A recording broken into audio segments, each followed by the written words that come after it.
Nathan Cole had not moved to the suburbs because he wanted quiet afternoons, manicured lawns, or polite barbecues on weekends, though that is what most people assumed when they first met him. He had chosen this particular neighborhood because of the house, a low-slung brick structure from the late 50s, with wooden beams under the eaves and an unusually large garage space that reminded him of the drafting studios he had spent most of his life in. As an architect specializing in restoration projects, Nathan always had an eye for overlooked details: the curve of a roof line, the faded tile patterns in a hallway, the echo of another time caught in a material no one else cared about anymore. To him, the house was more than a structure. It was a promise of continuity, a place where he could immerse himself in the same kind of patient work he gave to the buildings of the city, but this time without deadlines, clients, or committees looking over his shoulder. It was supposed to be his personal project, his retreat, his own design made not on paper but in the living world. Part of that vision involved the truck that sat in his driveway, a battered Ford pickup from the 70s, painted in a dull, uneven shade of green that carried too much history to be erased by a quick spray job. The truck had belonged to his father, an engineer who had taught him by example more than by words how things could be both practical and beautiful if built with care.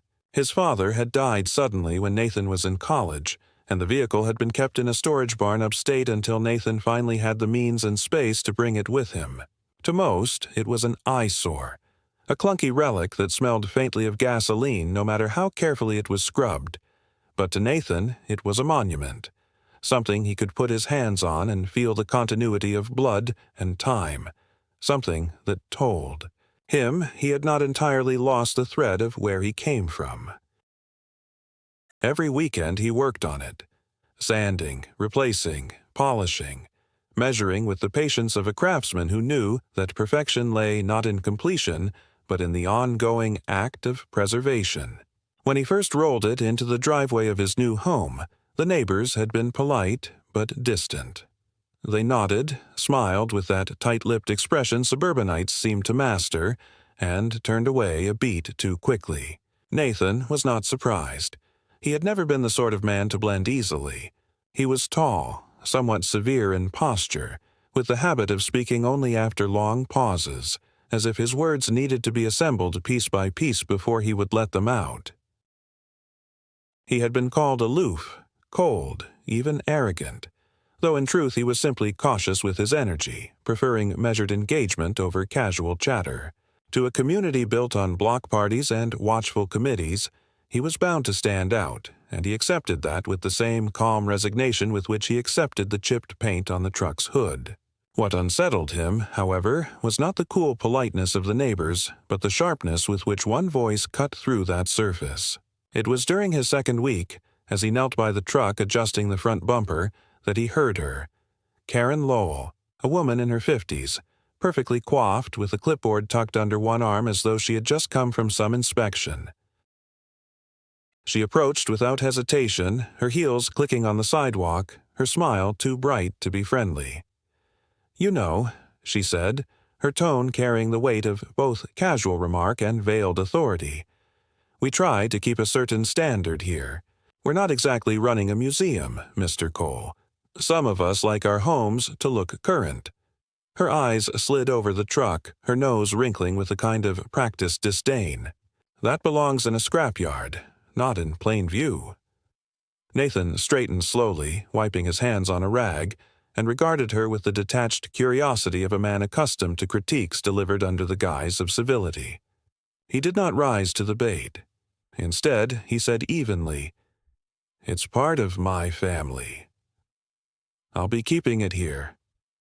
The smile on her face faltered, only for a second before tightening into something brittle. She nodded as though the conversation were over, but her eyes lingered on the truck with a calculation that unsettled him more than her words. She turned on her heel and walked away, clipboard tapping against her hip, leaving him with the sense that this had been less a neighborly introduction and more a declaration of some unspoken conflict. Nathan tried to dismiss it as nothing more than a passing irritation, the sort of neighborly friction that arose anywhere people were forced into proximity. Yet, in the evenings, as he worked under the yellow light of the garage lamp, he found himself thinking of her comment, the precise way she had said "we," as though she were the voice of something larger and faceless. He recalled the faint gleam in her eye when she looked at the truck, not of curiosity but of control, as if the vehicle were less a machine and more a trespass on her authority.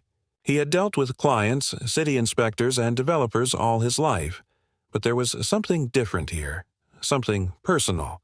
He could not yet name it, but the air of the neighborhood had shifted, and he felt a subtle tightening, as though invisible threads were already being pulled around him. For now, he kept working on the truck, stubbornly, almost ritualistically, because to stop would have meant conceding to that voice, to that brittle smile. And Nathan Cole was not a man who conceded easily. It was a Tuesday morning in late spring when Nathan stepped out of his front door, coffee mug in hand, intending to leave for a site visit in the city, only to stop short on the driveway as though the air itself had turned solid around him. The truck, the very object of his quiet devotion, stood there mutilated by words that seemed to scream off its faded green bodywork. HOASLAVE, sprayed in jagged crimson strokes across the side panels and hood, letters dripping with a hurried malice that was both childish and disturbingly deliberate.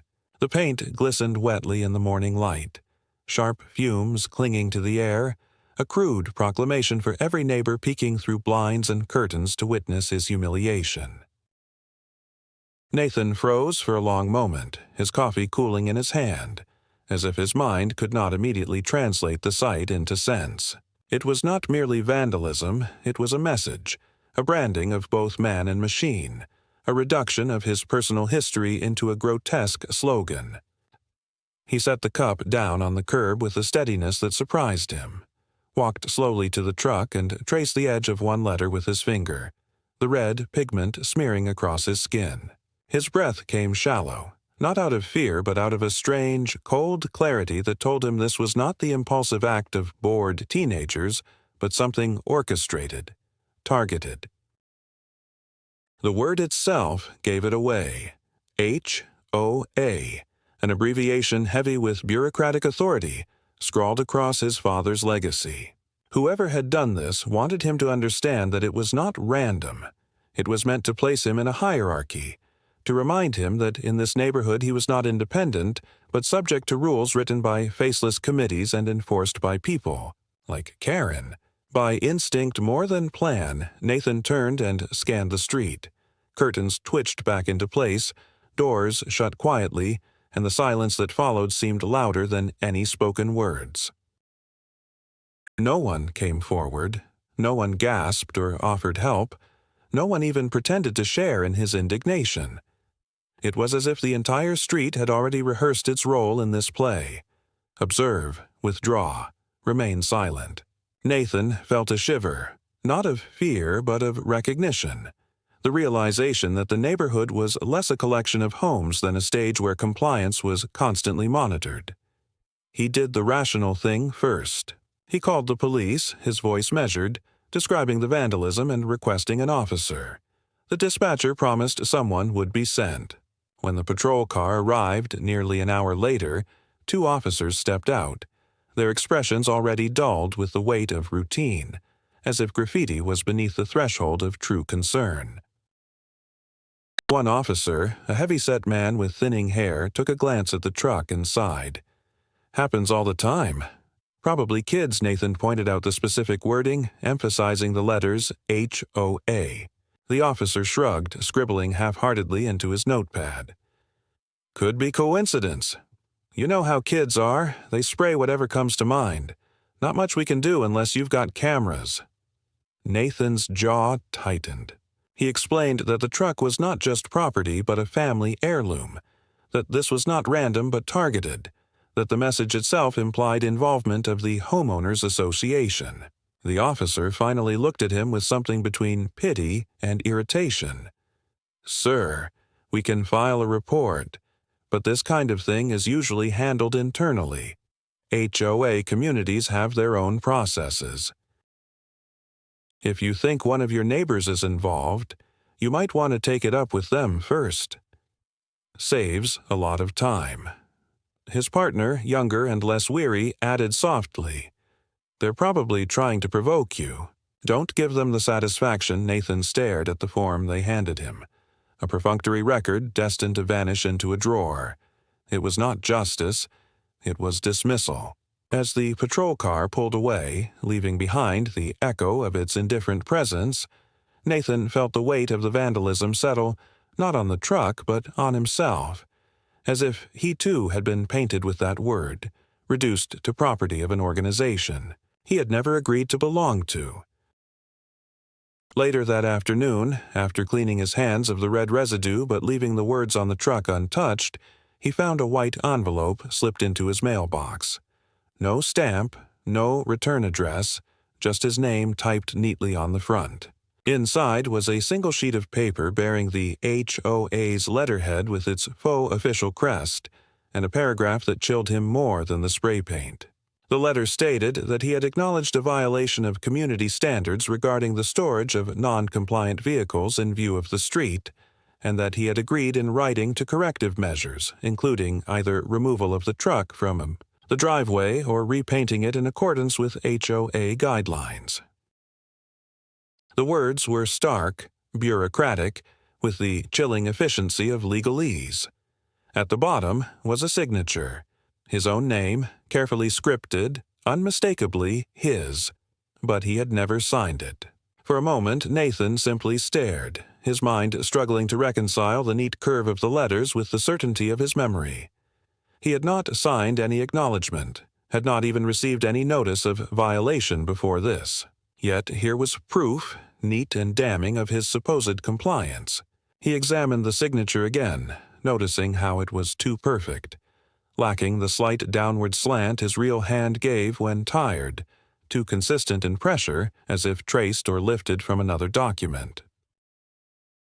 The realization spread through him with an icy inevitability. The vandalism was not just intimidation. It was part of a coordinated effort to create a paper trail, to manufacture his consent where none had been given. That evening he walked the perimeter of his house, as if expecting to find further messages etched into the walls, but the property was silent, only the hum of distant sprinklers breaking the stillness. In the fading light he sat on the steps of his porch, the letter in one hand, the truck looming before him with its grotesque red proclamation, and he considered what it meant to live in a place where authority could be fabricated out of thin air, signed into existence with forged strokes of ink. It was no longer about a truck or even about property rights. It was about control, about the subtle transformation of a man into a subject, of ownership into subservience.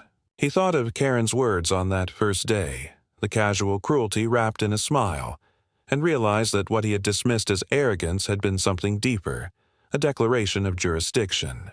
She had not been warning him about community standards. She had been informing him of the role he was expected to play.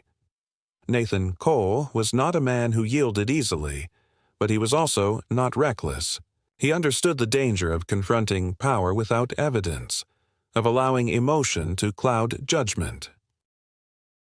Yet, as he sat there, the smell of drying spray paint still sharp in the air, he also understood that to ignore this would be to accept it, to quietly inhabit the role of HOA slave until the walls closed in completely.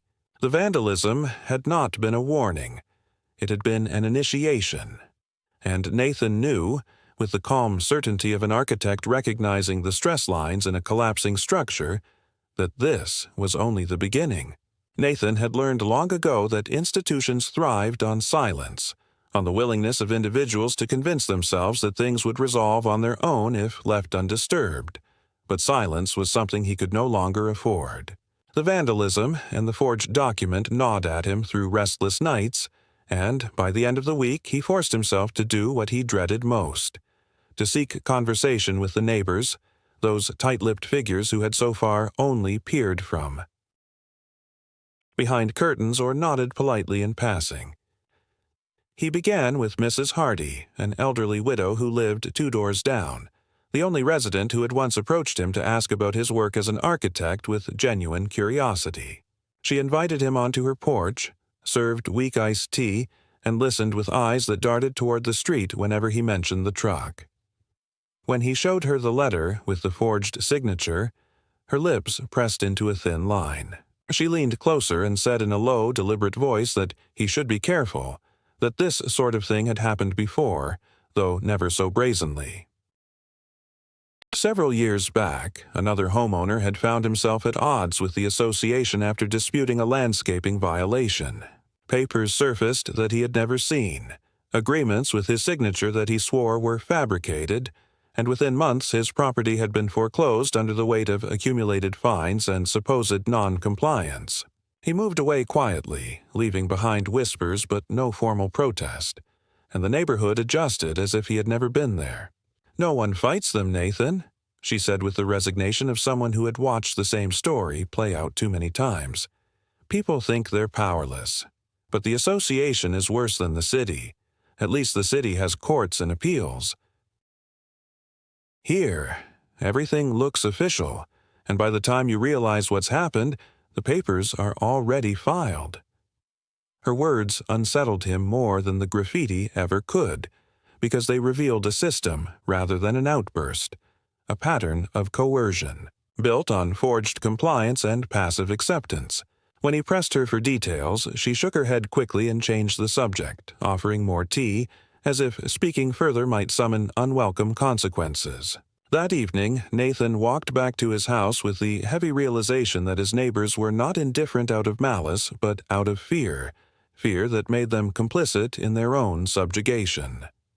The following week confirmed his suspicions. He received not one but 3 separate notices from the HOA, each citing a different violation: grass exceeding community-length standards, improper waste disposal, and unauthorized exterior lighting. Each notice carried a fine, modest on its own but cumulative enough to sting, and each referenced the earlier agreement he had supposedly signed as evidence of his disregard for community rules. It was a bureaucratic assault, a slow tightening of the vise designed to exhaust rather than to shock. Nathan stood in his kitchen reading the notices spread across the counter, feeling the familiar weight of architectural blueprints replaced by flimsy sheets of intimidation, and realized that he was being maneuvered into a corner. Still, he was not without his own skills. Architecture had taught him the importance of documentation, of paper trails and meticulous records. He began keeping a ledger of every letter received, every conversation overheard, every detail that might later expose the pattern. He photographed the truck daily, documenting the lingering scar of red paint, and stored copies of all correspondence in multiple folders. He even tracked the timing of the notices, observing that they always arrived late in the week, too late to contest before Monday, a tactic clearly designed to leave homeowners stewing over the weekend in uncertainty. What unsettled him most, however, was the growing boldness of Karen.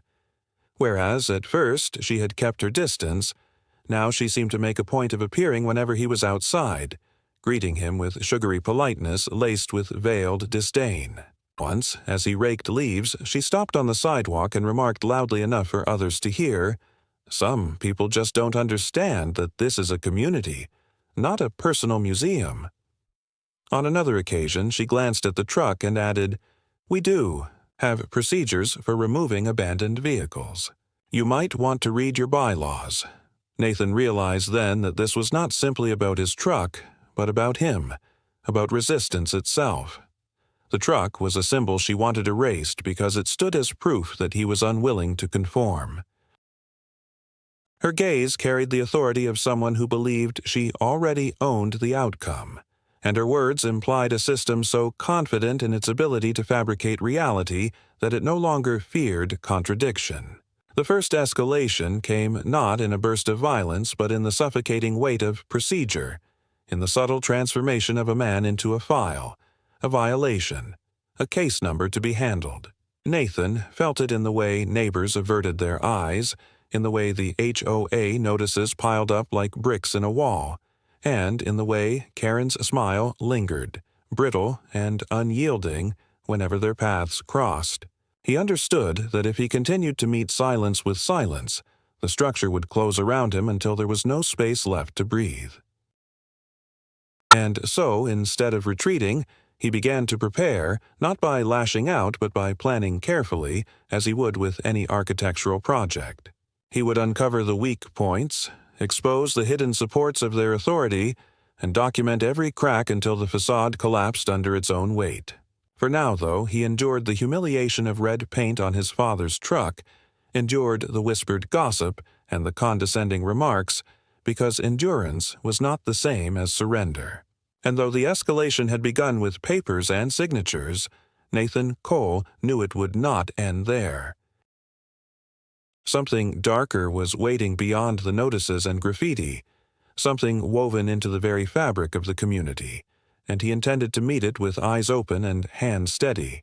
The weeks that followed left Nathan in a suspended state, caught between the daily routine of his architectural work and the slow encroachment of the HOA's campaign against him. Every letter that appeared in his mailbox carried with it not just fines or accusations, but the unmistakable fingerprint of manipulation, and every glance from his neighbors reminded him that he was living within a community that had quietly accepted coercion as the price of belonging. Yet, amid the accumulation of notices and the careful facade of normalcy, something shifted. A crack opened that allowed Nathan to glimpse not only the machinery behind the HOA's authority, but the vulnerabilities that could undo it. It began with a decision he had not planned but felt compelled to make. One evening, after returning from a late site visit, Nathan walked past the stack of envelopes on his kitchen counter, paused, and took with him the forged agreement that bore his falsified signature. He placed it in a protective sleeve and drove across town to the county records office, a building he knew well from his professional work, where permits and property histories were archived with bureaucratic precision. He entered with the air of a man seeking blueprints, nodding to the clerks as though this were routine, and requested the file pertaining to his property. When the clerk returned with a stack of documents, Nathan laid them out on the long wooden table under fluorescent lights, his eyes tracing the lines of ownership, easements, and association covenants. What he found confirmed his suspicions and fueled his determination. His property had indeed been annexed into the HOA jurisdiction only 5 years prior, after the passing of an amendment to the association bylaws. Yet there was no record of consent from previous owners, nor any acknowledgment signed by him at the time of purchase. Instead, the file contained a copy of the same fraudulent document he now held in his hand, identical in wording and signature, but with a different date, one that predated his move into the neighborhood.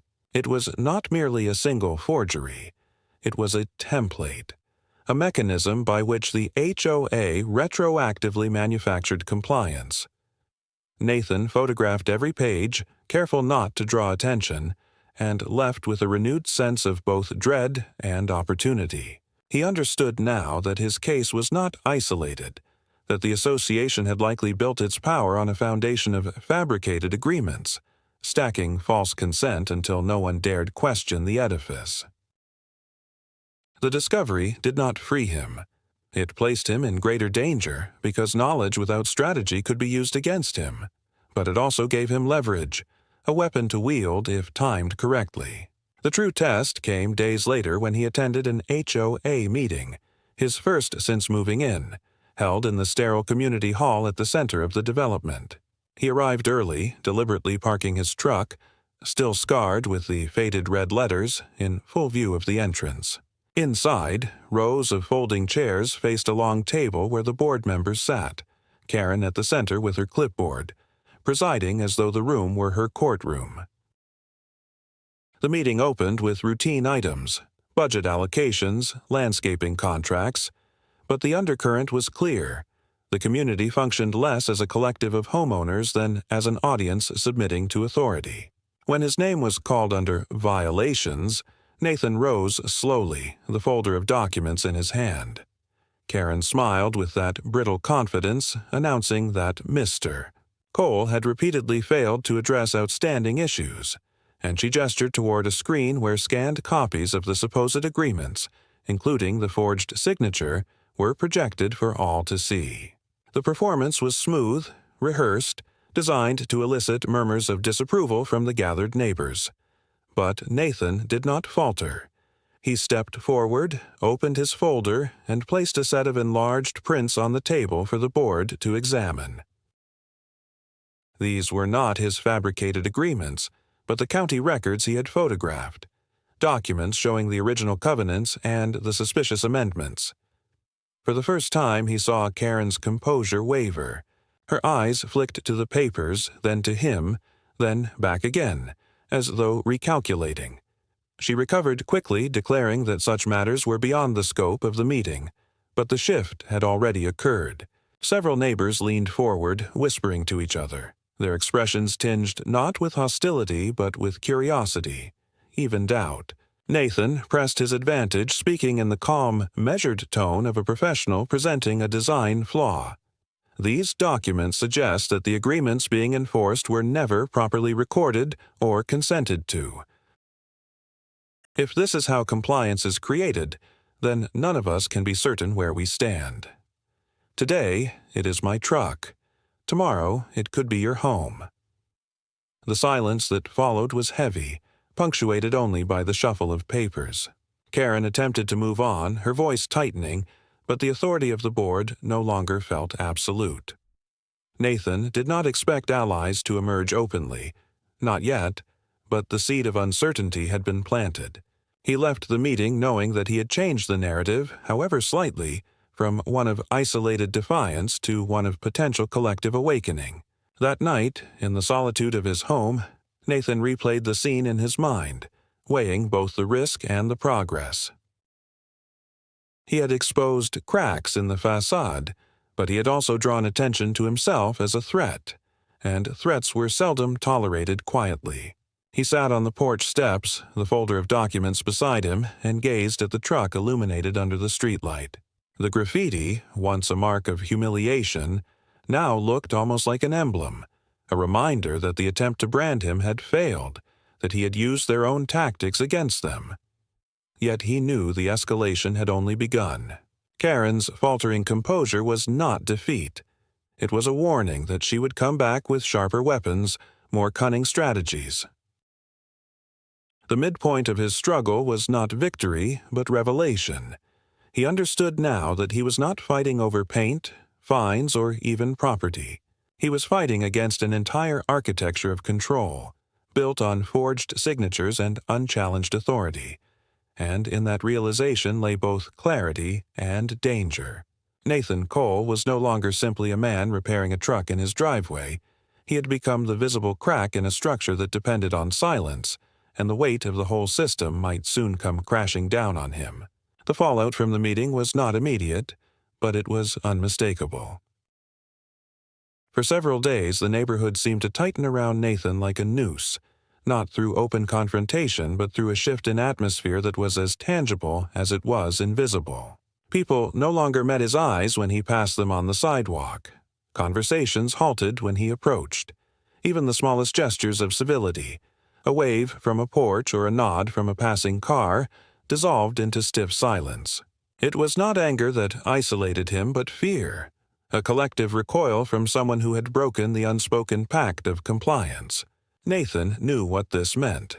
Karen and the board were not retreating, but regrouping, and the community, conditioned by years of quiet coercion, was bracing itself for the next move.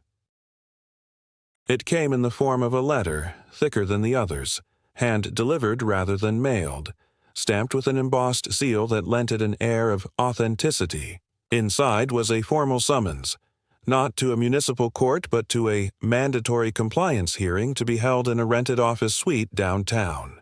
The language was meticulous, citing bylaws, procedural codes, and consequences for failure to appear, including the imposition of liens and the initiation of foreclosure proceedings. At the bottom, again, was his signature, clean, steady, and fraudulent. Nathan read the document 3 times, his eyes catching on the details that betrayed its illegitimacy. The hearing location was not listed in any official county schedule, the supposed case number followed no recognizable format, and the names of the signatories were vaguely familiar but carried no titles or verifiable positions. It was a trap, carefully dressed in legalese, designed to lure him into a room where the rules would be written by his adversaries. Instead of complying, Nathan acted with deliberate precision.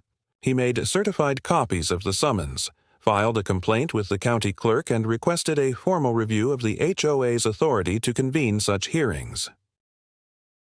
The clerk, though outwardly detached, allowed a flicker of recognition to cross her face, as if she had seen similar documents before. "If this came to you directly, it's irregular," she said quietly, almost conspiratorially. "Real hearings are scheduled through the county. What you have here, it won't hold up if challenged. But you better keep your records straight." Nathan thanked her and left, his resolve hardening. He would not walk into their false tribunal. Instead, he would bring the matter into a venue they could not fully control. But Karen was not finished. Within days, Nathan began receiving notices not only from the HOA, but also from contractors claiming authorization to perform corrective maintenance on his property. One morning, he woke to find a landscaping crew standing on his lawn, ready to remove his hedges under the pretense of code enforcement. He confronted them, demanding to see their paperwork, and when they produced it, he found yet another forged authorization bearing his signature. He refused them entry, and after a tense exchange they left, muttering about reporting him for obstruction. Nathan documented everything, filing the incident alongside his growing archive of evidence, but he also recognized the pattern. They were escalating from paper threats to physical intrusions, testing his willingness to resist. At night, the pressure grew heavier. Anonymous calls came to his phone, always at the same hour, a faint static followed by silence. He knew better than to dismiss them as pranks. They were reminders that he was being watched, that his defiance had not gone unnoticed. Once, stepping onto his porch in the early hours, he found a single page pinned to his door, blank except for the words, "Non-compliance has consequences," typed in the same sterile font as the notices. It was not rage that filled him, but a strange clarity, the recognition that the board had abandoned any pretense of fairness. They were no longer defending bylaws, they were enforcing submission. Yet, amid the harassment, came a moment of revelation. Late one evening, sorting through another pile of papers, Nathan noticed a discrepancy in the formatting of the forged documents. The signatures were uniform, but the letterheads were not. The crest of the HOA, a stylized eagle, appeared in 2 subtly different designs. In some, the eagle faced left, in others, it faced right. To most eyes, the difference would mean nothing, but to Nathan, trained in architectural detail and accustomed to catching the smallest inconsistencies, it was proof of fabrication. He compared the versions and realized that at least 2 separate templates were in circulation, suggesting not just a single forger, but a system of forgery, perhaps maintained by different members of the board. The implication was staggering. This was not the work of one ambitious neighbor, but an organized practice, one that might unravel if exposed to scrutiny. Nathan's decision was immediate. He gathered his evidence, including the false summons, the contractor authorization, and the inconsistent letterheads, and prepared a submission to the county court. He would not wait for their hearing. He would preempt it by forcing the matter into official channels where fabrication could be revealed. But before filing, he made a choice that carried more weight than any document. On the morning of the scheduled compliance hearing, he drove his truck, still marred by the graffiti, to the office building listed in the summons. He parked it directly outside in clear view of the entrance and walked away without attending. By the time the board members arrived, they were met not with a compliant homeowner but with the silent, immovable presence of the very symbol they had tried to erase, branded with their own aggression for all to see. The escalation had reached a new stage. Nathan was no longer simply defending himself, he was confronting them with their own falsehoods, forcing their hidden practices into the light. He knew retaliation would follow, sharper and more desperate than before, but he also knew that he had shifted the balance. What had begun as humiliation was now defiance, and what had been an isolated struggle was beginning to look like a battle for the very integrity of the community. The morning of the official court hearing arrived heavy with anticipation, the kind of charged stillness Nathan remembered from storm fronts that gathered over construction sites in summer, when the air thickened and even the smallest movement felt significant. He had prepared meticulously, his folder swollen with evidence. The fraudulent summons, the duplicate letterheads with their inconsistent crests, the forged signatures that betrayed the mechanical hand of replication rather than the fluid imperfection of his own writing. Every page was organized, labeled, and backed by certified copies from the county records office. He had spent nights rehearsing not speeches but the rhythm of his argument, ensuring that when the moment came he would not sound like a man defending himself against petty violations, but like a professional exposing a structural flaw in a foundation everyone had assumed was solid. When he arrived at the courthouse, he parked deliberately in front, leaving the truck visible from the steps. The scarlet graffiti had faded under sun and rain but remained legible, a scar that refused to be washed away, and as people passed they slowed, curious, whispering at the sight of words that carried accusation within them. Nathan did not glance back at the truck as he walked inside. He knew it was speaking for him, standing as the mute witness to everything the association had tried to bury. The hearing room was smaller than he expected, paneled in dark wood with rows of benches for observers. The board members were already seated at one side, Karen in the center, her posture rigid, her lips pressed into the smile of someone determined not to reveal unease. When Nathan entered, her eyes flicked toward him with a spark of defiance, yet he saw the faint tremor in her hand as she shuffled her papers. The judge, a gray-haired woman with the calm detachment of someone long accustomed to petty disputes escalating into lawsuits, called the session to order and invited the association to present its case. Karen began smoothly, outlining the supposed violations, the repeated notices, and the alleged refusal to comply. She produced copies of documents bearing Nathan's signature, passing them forward with the assurance of one accustomed to unchallenged authority. But as she spoke, Nathan observed the judge's expression tighten ever so slightly, her eyes narrowing at the uniform neatness of the signatures, at the way each appeared more like a stamp than a hand-drawn line. When it was his turn, Nathan rose, placed his folder on the table, and began not with indignation but with precision.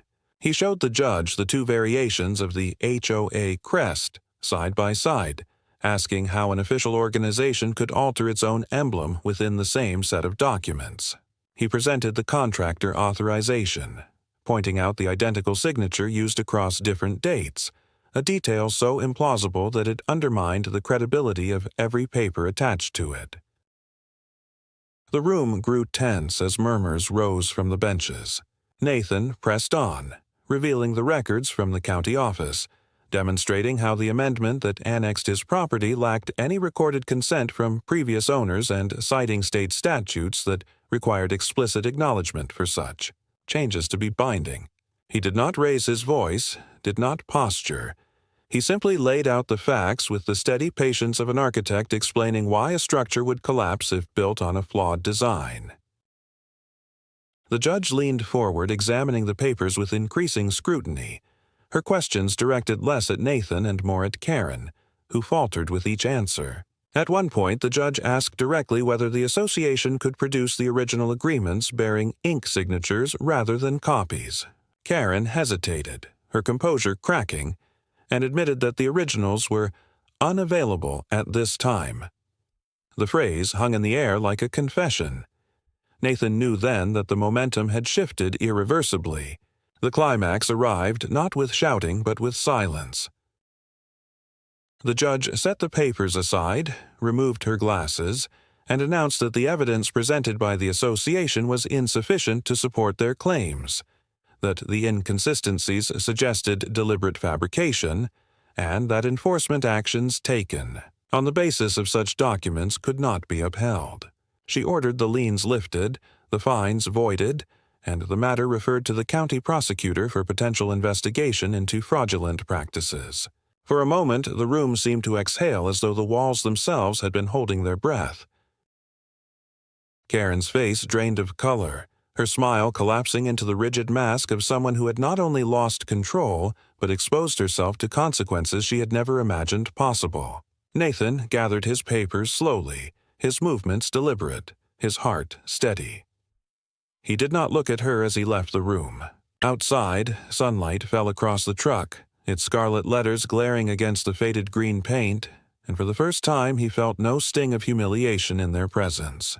The association had tried to brand him, to turn him into a symbol of subservience, but now the word stood as an accusation against them, a permanent reminder of their attempt to rewrite reality. And as he slid behind the wheel, the weight of months of intimidation finally lifted, replaced by the clarity of having faced the storm and remained standing. The days that followed the hearing unfolded with a strange quiet, as though the neighborhood itself had been stunned into stillness by what had transpired in court. The letters that had once arrived with mechanical regularity ceased without explanation. The anonymous phone calls stopped, and the clipped, watchful glances of the neighbors softened into something more complex, a mixture of relief and tentative recognition. Nathan walked the same streets where silence had once pressed against him like a wall, and now he caught the eyes of people who, for the first time, allowed themselves to look back without fear. They did not speak openly, not yet, but the change was there, subtle but undeniable, like a curtain finely drawn from a window. Karen disappeared from public view, her once constant presence with clipboard and brittle smile replaced by the absence of someone who had lost not only authority, but the illusion of control. Rumors circulated quietly, whispers that she had resigned her position on the board under pressure, that investigators were asking questions about the association's records, that her house was being visited late at night by people carrying briefcases. Rather than neighbors with complaints, Nathan did not celebrate her downfall, because it was never about her alone. She had simply been the face of something larger, the representative of a system built on fear and forgery. Her silence now was proof that the structure had cracked, and though the repairs might be attempted, the break would never be invisible again. For Nathan, the resolution did not come in a single moment of triumph, but in the steady rhythm of returning to the work that had always grounded him. He spent evenings in the garage with the truck, sanding away rust, polishing chrome, and slowly restoring the body panel by panel. He did not paint over the graffiti, at least not yet. The red letters remained as both scar and emblem, a reminder of what had been done and what had been overcome, their presence no longer humiliating but defiant. Neighbors began to stop by, cautiously at first, offering small words of support or sharing fragments of their own unease with the association. One man admitted he had nearly lost his house over fines he could never trace to real violations. Another confessed that his wife had begged him not to speak up, fearing exactly the kind of retribution Nathan had endured. In their voices, Nathan heard not only gratitude, but the slow stirring of something more powerful, the recognition that fear could be broken once someone proved it was not invincible. Standing on his porch one evening, watching the last light of day glint off the truck's scarred surface, Nathan realized that his battle had been less about property than about integrity, less about resisting fines than about refusing to live as a shadow of himself. He had not chosen this conflict, but by facing it he had given shape to something that would outlast it, the possibility of a community no longer ruled by silence. For the first time since moving in, he felt not like an outsider restoring relics of the past, but like a man who had laid the foundation for something new, uncertain yet undeniably his own.